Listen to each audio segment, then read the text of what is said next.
Quando as casas deram lugar aos prédios, a sombra aumentou, mas o calor não diminuiu. A forma como construímos está moldando o microclima das cidades, e isso tem consequências reais para o conforto térmico urbano. Olá, eu sou Manuela Peruso, mestranda em Arquitetura e Urbanismo pela Attitus, e nesse vídeo eu vou apresentar o estudo que desenvolvemos sobre o bairro Vila Rodrigues, em Passo Fundo, Rio Grande do Sul, cujo título é Transformações Morfológicas e Impactos Microclimáticos em Cânions Urbanos.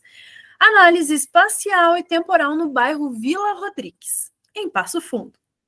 Mais do que descrever um caso específico, essa pesquisa busca contribuir com evidências locais para o debate sobre cidades adaptadas às mudanças climáticas.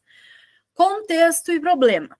Em um cenário de crise climática global, os efeitos se manifestam cada vez mais nas cidades, principalmente nas condições ambientais dos espaços públicos. O relatório de riscos globais de 2024 apontou os eventos climáticos extremos como a principal ameaça da próxima década. No Brasil, só em 2023 foram registrados 12 eventos extremos, 2 deles classificados como sem precedentes.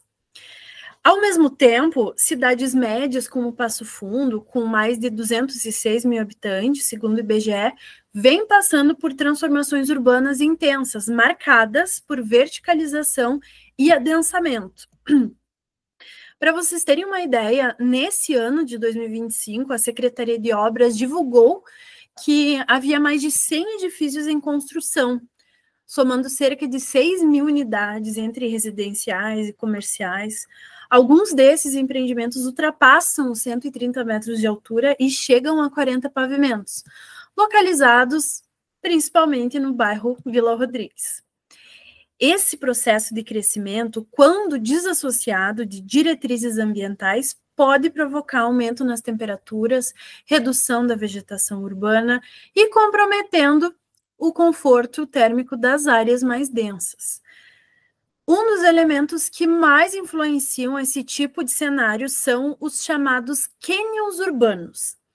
Eles se formam quando as ruas ficam cercadas por prédios altos, como se fossem corredores entre construções. E aí, características como a altura dos edifícios, largura da rua, densidade das construções e a presença ou não de vegetação influenciam, diretamente o sombreamento, ventilação e até a temperatura da superfície nesses espaços. E, apesar da relevância do tema, ainda são raros os estudos que analisam essas transformações em escala do bairro, com base empírica local e uma abordagem mais detalhada. Por isso, esse estudo teve como objetivo analisar a morfologia de 2 cânions urbanos localizados no bairro Vila Rodrigues e investigar como suas transformações entre 2011 e 2024 impactaram a temperatura da superfície, o sombreamento e a ventilação urbana. 5 conceitos principais orientaram a análise. Cânion urbano, que é um trecho de rua cercado por prédios altos, que retém calor, reduz a ventilação, A relação entre a altura das edificações e a largura das ruas. Quanto maior esse valor, mais fechado é o espaço. LST, que é a temperatura da superfície medida por satélite, usada para identificar as áreas urbanas aquecidas. NDVI, que é o índice de vegetação, é um indicador, então, da presença de vegetação, variando do verde escuro, que é muita vegetação, ao claro, que é pouca vegetação. E zonas climáticas urbanas, que são a UCZs, categorias que classificam áreas urbanas com base na densidade, altura e permeabilidade do solo. Bem, essa pesquisa foi realizada no bairro Vila Rodrigues, aqui em Passo Fundo, que hoje é uma das áreas mais verticalizadas da cidade. Esse bairro faz parte da Zona de Ocupação Intensiva 2, onde o plano diretor permite um coeficiente de aproveitamento de até 3,6 e uma taxa de ocupação de até 80%. Ou seja, já era uma área regulamentada para receber construções mais altas e adensadas, e foi justamente isso que motivou a escolha do local. A abordagem adotada foi empírica, com base em análise morfométrica. Isso quer dizer que a gente analisou a forma física do espaço urbano, como a altura dos prédios, largura das ruas, densidade das construções e a presença de vegetação, e relacionou essas variáveis com a temperatura da superfície urbana. As etapas da metodologia foram divididas da seguinte forma. Primeiro, coleta e processamento de dados. A gente utilizou imagens dos satélites Landsat 8 e 9, referente aos anos de 2011 e 2024, em datas de verão e com pouca nebulosidade. Essas imagens foram processadas no Google Earth Engine para calcular dois índices principais, o LST, né, da temperatura da superfície, e o NDVI, que vai indicar a presença de vegetação. Além disso, a gente usou dados vetoriais em SIG, né, sistemas de informação geográfica, para mapear as edificações e as vias, o que permitiu identificar os dois cânions urbanos analisados. Depois, análise morfométrica. Com base nesses dados, a gente calculou a razão entre a altura das edificações e a largura das ruas, também conhecida como razão HW, que é um dos principais parâmetros para caracterizar o grau de confinamento desses espaços. E também estimamos o fator de cobertura do solo e aplicamos a classificação nas zonas climáticas urbanas, com base na tipologia proposta por OC, para entender o potencial de alteração microclimática em cada trecho. No verão de 2024, por volta das 19 horas, a gente realizou medições de temperatura superficial com a câmera termográfica Testo 865 e também coletamos dados de temperatura e umidade relativa do ar para garantir a consistência e a comparabilidade dos dados coletados.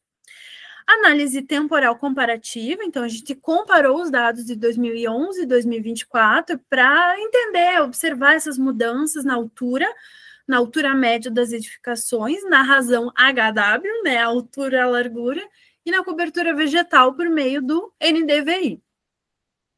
Também avaliamos a variação espacial da temperatura da superfície, com base nos dados de LST, para identificar as áreas críticas de aquecimento associadas às transformações morfológicas. E quinto, a representação gráfica, a integração dos dados. Então, com todos esses dados reunidos, a gente produziu mapas temáticos de altura das edificações, vegetação, temperatura da superfície. Esses mapas foram acompanhados por fichas descritivas, cortes comparativos, imagens, enfim, dos dois cânions analisados. E, por fim, a gente simulou também ao longo do dia as sombras, né, o sombreamento ao longo do dia, considerando a morfologia atual das edificações e os efeitos sobre a insolação e ventilação nas ruas. Resultados e discussões. Vamos lá. A partir, então, dessa metodologia aplicada, conseguimos comparar os dois momentos, 2011 e 2024, e observar como as mudanças na forma urbana afetaram as condições térmicas ambientais em dois trechos da rua Prestes e Guimarães, no bairro Vila Rodrigues. Vamos, então, lá para o primeiro cânion, que é entre a José Bonifácio e a Rio Branco, as ruas. Em 2011, esse trecho era formado principalmente por casas térreas. A altura média das construções era de 3 metros e a largura da rua é cerca de 17 metros. Isso nos dá uma razão de altura-largura de 0,18. É um espaço bem aberto, com bastante entrada de luz e boa ventilação. A classificação urbana mais próxima, com base nessas características, é a UCZ2 ou até a UCZ5. É a UCZ3 ou até a UCZ5. Esses tipos de zonas são marcados por desenvolvimento urbano de média a baixa densidade, com relativa permeabilidade do solo e menores impactos no microclima urbano. Em 2024, o cenário mudou bastante. A altura média passou para 28,3 metros, com prédios que chegam a 15 pavimentos, até mais, né?